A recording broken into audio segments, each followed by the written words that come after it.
अपना प्रभु ही जाने, गीते मन ने गाया है।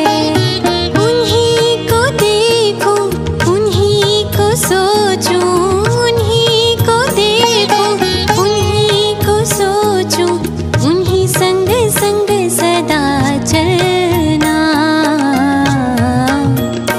ये जीवन प्रभु का हो गया, ये जीवन।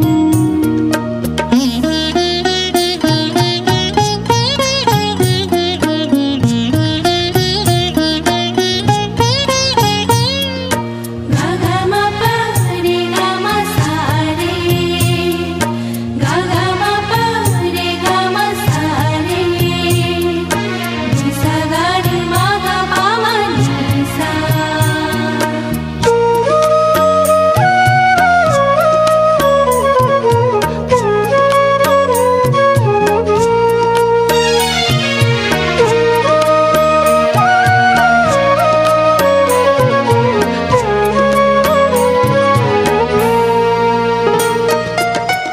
उसकी पलकों में पलते हैं हम, पल पल याद वो आता है।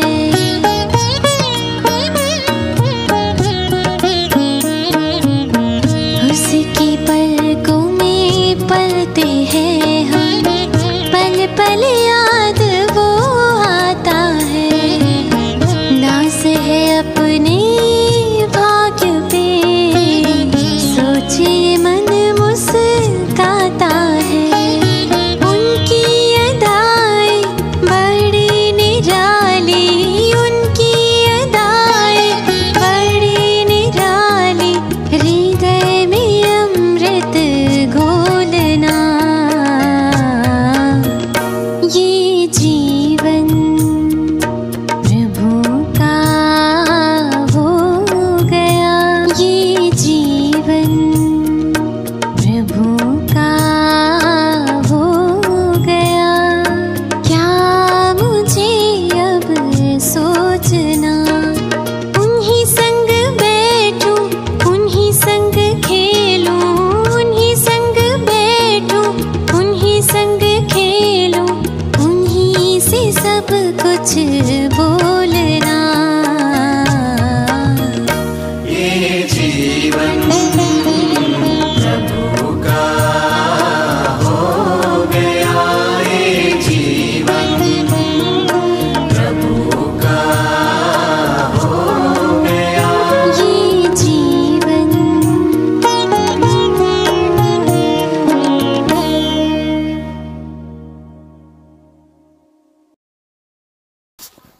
ఓం శాంతి.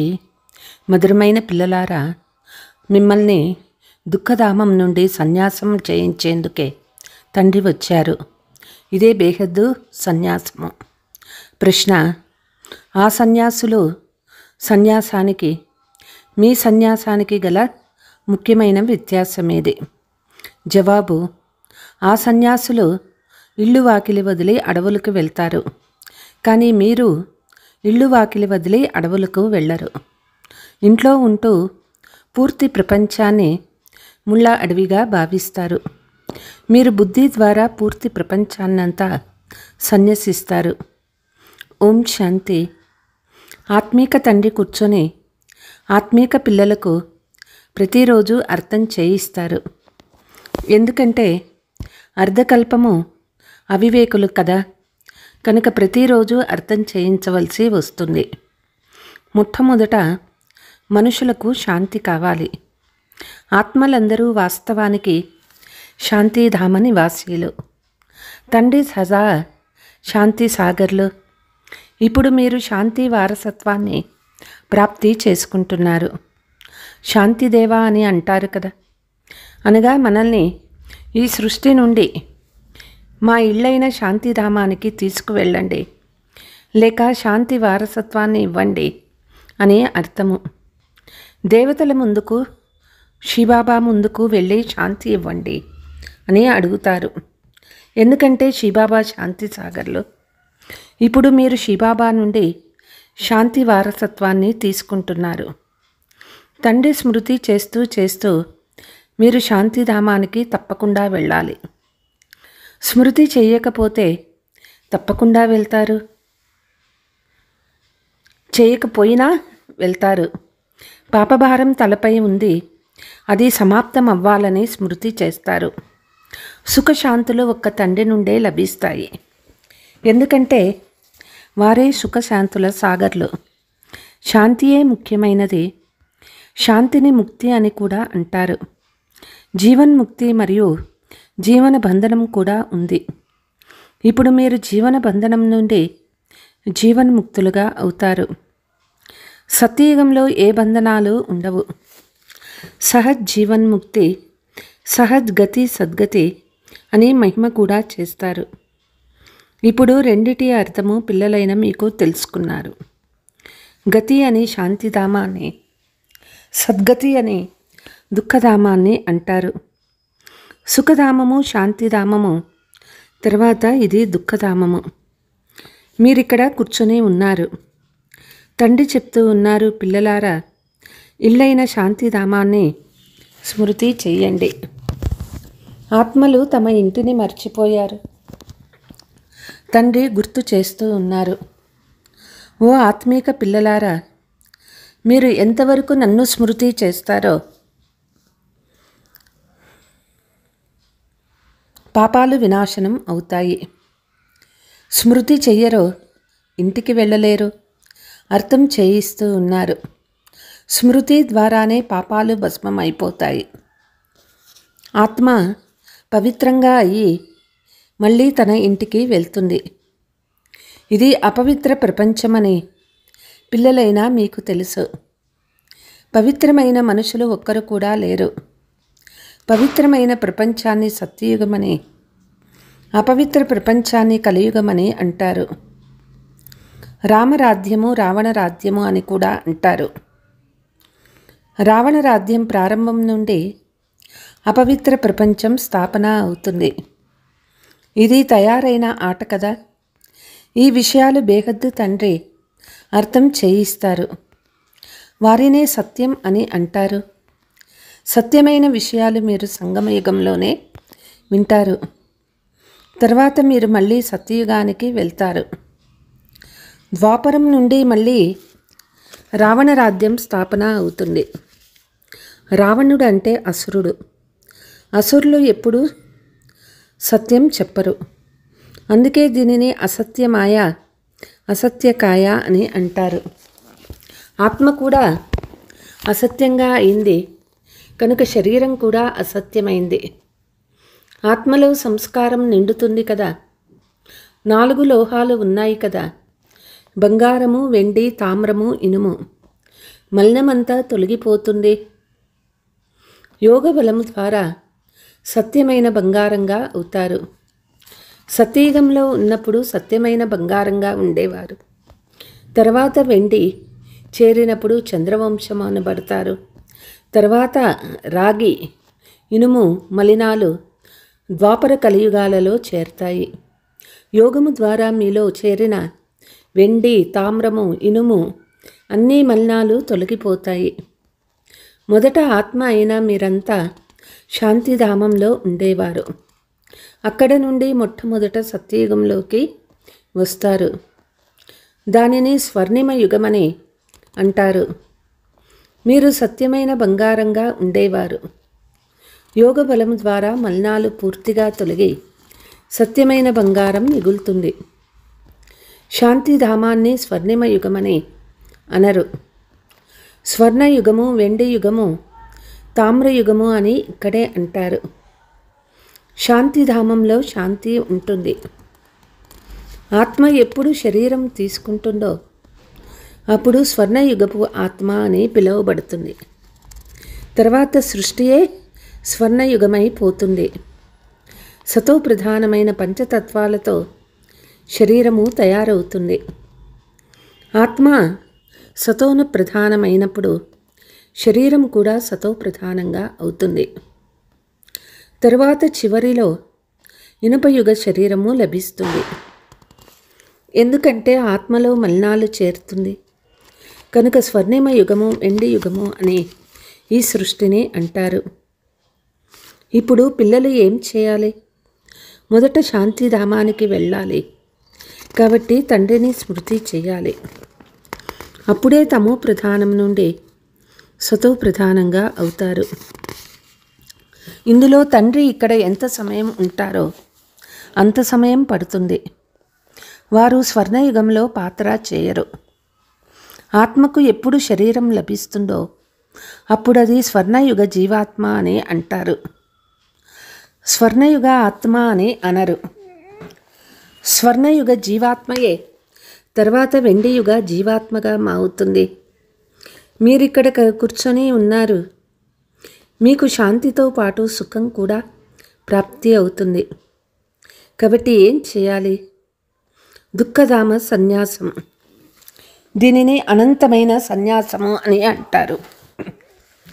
ఆ సన్యాసులది హద్దు సన్యాసం. ఇల్లు వాకిలి వదిలి అడవికి వెళ్ళిపోతారు. ఈ పూర్తి సృష్టి అంతా అడవే. అది వారికి తెలియదు. ఇది ముళ్ళ అడవి, ఇది ముళ్ళ ప్రపంచం, అది పువ్వుల ప్రపంచం. భలే సన్యసిస్తారు. కానీ ముళ్ళ ప్రపంచంలో అడవిలో పట్టణాలకు దూరంగా వెళ్ళి ఉంటారు. వారిది నివృత్తి మార్గము, మీది ప్రవృత్తి మార్గము. మీరు పవిత్ర జంటగా ఉండేవారు, ఇప్పుడు అపవిత్రంగా అయ్యారు. దానినే గృహస్థ ఆశ్రమం అని కూడా అంటారు. సన్యాసులు అయితే తర్వాత వస్తారు. ఇస్లాం మతస్థులు, బౌద్ధులు కూడా తర్వాత వస్తారు. క్రైస్తవులకి కొంచెం ముందుగా వస్తారు. కనుక ఈ వృక్షాన్ని కూడా స్మృతి చేయాలి. చక్రాన్ని కూడా స్మృతి చేయాలి. తండ్రి కల్పకల్పము వచ్చి కల్పవృక్ష జ్ఞానాన్ని ఇస్తారు. ఎందుకంటే స్వయం బీజరూపుడు, సత్యమైన వారు, చైతన్యమైన వారు. కాబట్టి కల్పకల్పము వచ్చి కల్పవృక్షం గురించిన రహస్యాన్ని అర్థం చేయిస్తారు.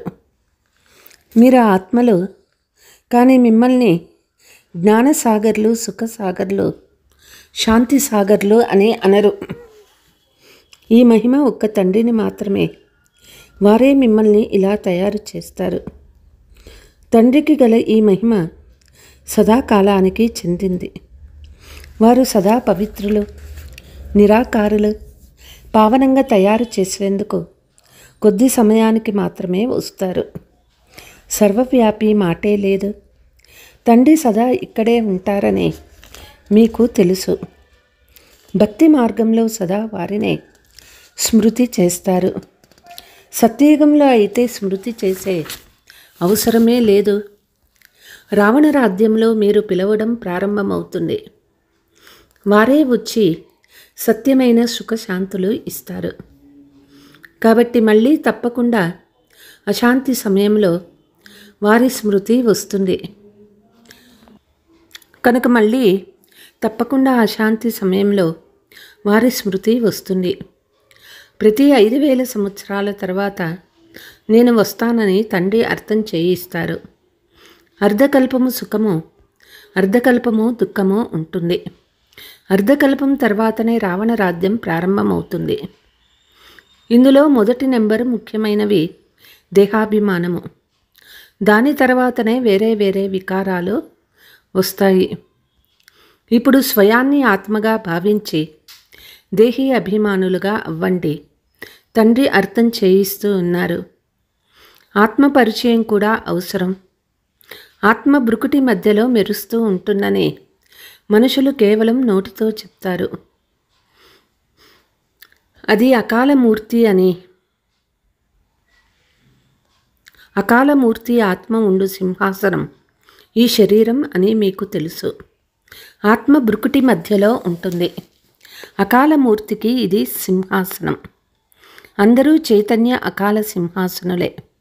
అమృత్సర్లో చెక్కతో చేయబడిన సింహాసనం ఏదైతే ఉందో అది అకాల సింహాసనం కాదు.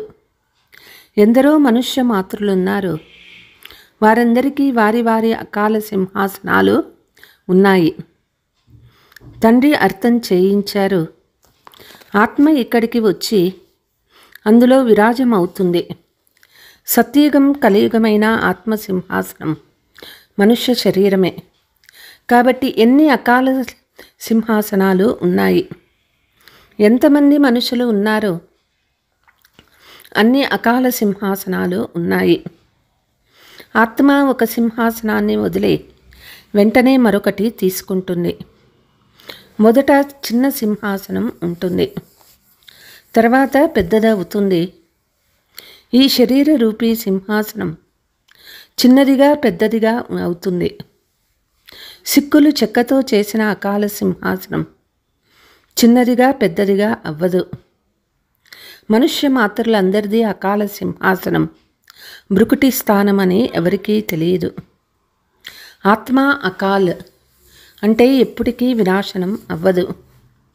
ఆత్మకు భిన్న భిన్న సింహాసనాలు ఉంటాయి. సత్యయుగంలో మీకు చాలా ఫస్ట్ క్లాస్ సింహాసనం లభిస్తుంది. దానినే స్వర్ణయుగ సింహాసనం అని అంటారు. తర్వాత ఆత్మకు వెండి, తామ్ర, లోహపు సింహాసనాలు లభిస్తాయి. స్వర్ణిమ యుగ సింహాసనం లభించాలంటే తప్పకుండా పవిత్రంగా అవ్వవలసి ఉంటుంది. కాబట్టి తండ్రి చెప్తూ ఉన్నారు, నన్నొక్కరినే స్మృతి చేస్తే మీలోని మలినం తొలగిపోతుంది. తర్వాత మళ్ళీ మీకు ఇలాంటి దైవీ సింహాసనం లభిస్తుంది. ఇప్పుడున్న బ్రాహ్మణ కుల సింహాసనం పురుషోత్తమ సంగమయుగ సింహాసనం. తర్వాత ఆత్మకు దేవతా సింహాసనం లభిస్తుంది. ఈ విషయాలన్నీ ప్రపంచంలోని మనుషులకి తెలియదు. దేహాభిమానంలోకి వచ్చిన తర్వాత ఒకరికొకరు దుఃఖం ఇచ్చుకుంటూ ఉంటారు. కాబట్టి దీనిని దుఃఖధామము అని అంటారు. తండ్రి పిల్లలకు అర్థం చేయిస్తూ ఉన్నారు. మీ వాస్తవ నివాస స్థానము శాంతిధామము స్మృతి చెయ్యండి. సుఖధామాన్ని స్మృతి చెయ్యండి. దీనిని మరిచిపోండి. దీనిపై వైరాగ్యం రావాలి. అలాగని సన్యాసుల వలె ఇళ్ళు వాకిలి వదిలిపెట్టరాదు. వారిది ఒకవైపు మంచిది, మరొక వైపు చెడ్డది. మీది మాత్రం అన్ని రకాల మంచిదే అని తండ్రి చెప్తూ ఉన్నారు. వారి హఠయోగము మంచిది, చెడ్డది కూడా. ఎందుకంటే దేవతలు ఎప్పుడు వామ మార్గంలోకి వెళ్తారో భారతదేశాన్ని అదుపు చేసేందుకు పవిత్రత తప్పకుండా అవసరం. కాబట్టి వారు కూడా సహాయం చేస్తారు. భారతదేశం అవినాశి ఖండము. తండ్రి కూడా ఇక్కడే వస్తారు. కనుక ఎక్కడైతే అనంతమైన తండ్రి వస్తారో అదే అన్నిటికంటే పెద్ద తీర్థస్థానం కదా. తండ్రియే వచ్చి సర్వులకు సద్గతి ఇస్తారు. కనుక భారతదేశం అత్యున్నతమైనది దేశము. ముఖ్యమైన విషయము తండ్రి అర్థం చేయిస్తూ ఉన్నారు. పిల్లలు స్మృతి యాత్రలో ఉండని. గీతలో కూడా మన్మనాభవ అనే శబ్దం ఉంది. కానీ తండ్రి సంస్కృతమేమీ తెలపరు. తండ్రి మన్మనాభవ అర్థాన్ని తెలియచేస్తూ ఉన్నారు. సర్వదేహ ధర్మాలను వదిలి స్వయాన్ని ఆత్మగా నిశ్చయం చేసుకోండి. ఆత్మ అవినాశి. అది ఎప్పుడూ చిన్నదిగా పెద్దదిగా అవ్వదు. అందులో అనాది అవినాశి పాత్ర నిండి ఉంది. ఇది తయారైన డ్రామా. చివరిలో ఏ ఆత్మలైతే వస్తారో వారికి చాలా కొద్ది పాత్రే ఉంటుంది. మిగిలిన సమయమంతా శాంతిధామంలో ఉంటారు. స్వర్గంలోకైతే రాలేరు. చివర్లో వచ్చేవారు ఇక్కడే కొద్దిగా సుఖము కొద్దిగా దుఃఖము పొందుతారు. ఎలాగైతే దీపావళి సమయంలో దోమలు లెక్కలేవన్నీ వెలువడి ఉదయం లేచి చూసేసరికి అన్ని దోమలు మరణించి ఉంటాయో అలా మనుషులది కూడా ఇలాగే. చివర్లో వచ్చేవారికి ఏం విలువ ఉంటుంది? పశువుల వలె ఉంటారు. కనుక తండ్రి వచ్చి ఈ సృష్టి చక్రం ఎలా తిరుగుతుందో అర్థం చేయిస్తూ ఉన్నారు. మనుష్య సృష్టి రూపీ వృక్షము చిన్నది పెద్దదిగా, పెద్దది చిన్నదిగా ఎలా అవుతుంది? సత్యయుగంలో ఎంతో కొంతమంది మనుషులు ఉంటారు. కలియుగంలో ఎంత వృద్ధి జరిగినా వృక్షము ఎంత పెద్దదవుతుంది? తండ్రి సూచిస్తున్న ముఖ్య విషయం, గృహస్థ వ్యవహారంలో ఉంటూ ఒక్కరినే స్మృతి చెయ్యండి. 8 గంటలు స్మృతిలో ఉండే అభ్యాసం చేయండి. స్మృతి చేస్తూ చేస్తూ చివరికి పవిత్రంగా అయ్యి తండ్రి వద్దకు వెళ్ళిపోతే స్కాలర్షిప్ కూడా లభిస్తుంది. ఒకవేళ ఇంకా పాపం మిగిలి ఉంటే మళ్ళీ జన్మ తీసుకోవలసి వస్తుంది, శిక్షలు అనుభవించవలసి వస్తుంది, పదవి కూడా తగ్గిపోతుంది. అందరూ లెక్కాచారాలని ముగించుకోవాలి. మనుష్యులందరూ ఇప్పటి వరకు జన్మ తీసుకుంటూనే ఉన్నారు. ఈ సమయంలో చూసినట్లయితే భారత్వాసీల కంటే క్రైస్తవుల సంఖ్య ఎక్కువగా ఉన్నది. వారు ఎక్కువ వివేకవంతులుగా ఉన్నారు. భారత్వాసీలు 100% వివేకవంతులుగా ఉండేవారు. ఇప్పుడు అవివేకులుగా అయ్యారు. ఎందుకంటే వీరే 100% సుఖాన్ని పొందుతారు, 100% దుఃఖాన్ని కూడా వీరే పొందుతారు. ఇతరులు రావడమే చివరిలో వస్తారు. తండ్రి అర్థం చేయించారు. క్రైస్తవ రాజ్యానికి కృష్ణుని రాజ్యానికి సంబంధం ఉంది. క్రైస్తవులు రాజ్యం లాక్కున్నారు, మళ్ళీ క్రైస్తవుల ద్వారానే రాజ్యం లభించాలి. ఈ సమయంలో క్రైస్తవుల ప్రభావం ఉంది. వారికి భారతదేశం నుండి సహయోగం లభిస్తుంది. ఇప్పుడు భారతదేశం ఆకలిలో ఉంది కనుక రిటర్న్ సర్వీసు జరుగుతుంది. ఇక్కడ నుండి చాలా డబ్బు, వజ్ర వైడూర్యాలు మొదలైనవి తీసుకువెళ్ళారు. చాలా ధనవంతులు అయ్యారు. కాబట్టి మళ్ళీ ఇక్కడికి ధనాన్ని చేరుస్తూ ఉంటారు. ఈ ధనం వారికేమీ తిరిగి లభించదు. ఇప్పుడు పిల్లలు మిమ్మల్ని ఎవ్వరూ గుర్తించలేరు. ఒకవేళ గుర్తించినట్లయితే వచ్చి సలహా తీసుకునేవారు. మీరు ఈశ్వరానుమతనుసారము నడిచే ఈశ్వరీయ సంప్రదాయానికి చెందినవారు. వారే మళ్ళీ ఈశ్వరీయ సంప్రదాయం నుండి దైవీ సాంప్రదాయం వారిగా అవుతారు. మళ్ళీ క్షత్రియ వైశ్య శూద్ర సాంప్రదాయం వారిగా అవుతారు. ఇప్పుడు మనం బ్రాహ్మణులము, మనమే దేవతలము, మనమే క్షత్రియులము, మనమే అను శబ్దార్థము ఎంత బాగుందో చూడండి. ఇది పల్టీ ఆట. దీన్ని అర్థం చేసుకోవటం చాలా సహజము. అయితే మాయ మరిపింప చేస్తుంది.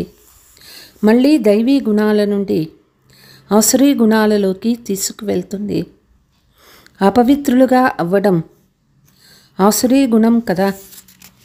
अच्छा, मीठे मीठे सिकीलते बच्चों प्रति माता पिता बाप दादा का याद प्यार और गुड मॉर्निंग.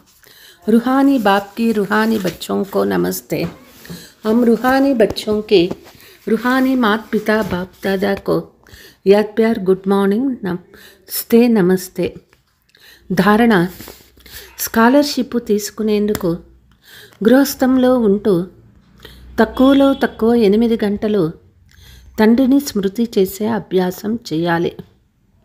స్మృతి చేసే అభ్యాసం ద్వారానే పాపాలు సమాప్తమవుతాయి. స్వర్ణిమ యుగ సింహాసనం కూడా లభిస్తుంది. ఈ దుఃఖధామంపై బేహద్దు వైరాగ్యం కలిగి మీ నిజ నివాస స్థానమైన శాంతిధామము సుఖధామాలను స్మృతి చెయ్యాలి. దేహాభిమానానికి వశమై మీరెవ్వరికీ దుఃఖము ఇవ్వరాదు. వరదానము, కర్మల లెక్కాచారాన్ని అర్థం చేసుకొని మీ అచల్ స్థితిని తయారు చేసుకునే సహజయోగి భవ. నడుస్తూ నడుస్తూ ఏదైనా కర్మల లెక్కాచారం ఎదురుగా వస్తే అందులో మనస్సుని ఆందోళన పదనీయకండి. స్థితిని హెచ్చు తగ్గులు కానివ్వకండి. ఒకవేళ వచ్చిందంట పరిశీలించి దానిని దూరం నుండే సమాప్తం చేసేయండి. యుద్ధము చేసే యోధులుగా అవ్వకండి. సర్వశక్తివంతుడైన తండ్రి తోడుగా ఉన్నాడు కాబట్టి మాయ మిమ్మల్ని కదిలించలేదు. కేవలం నిశ్చయం యొక్క పునాదిని ఆచరణలోకి తీసుకురండి. సమయానికి ఎన్నుకుంటే సహజ యోగులుగా అయిపోతారు. ఇప్పుడు నిరంతర యోగులుగా అవ్వండి. యుద్ధం చేసే యోధులుగా అవ్వకండి. స్లోగన్: డబల్ లైట్గా ఉండాలి అంటే మీ బాధ్యతల బరువంతా తండ్రికి అప్పగించండి. అచ్చా. ఓం శాంతి.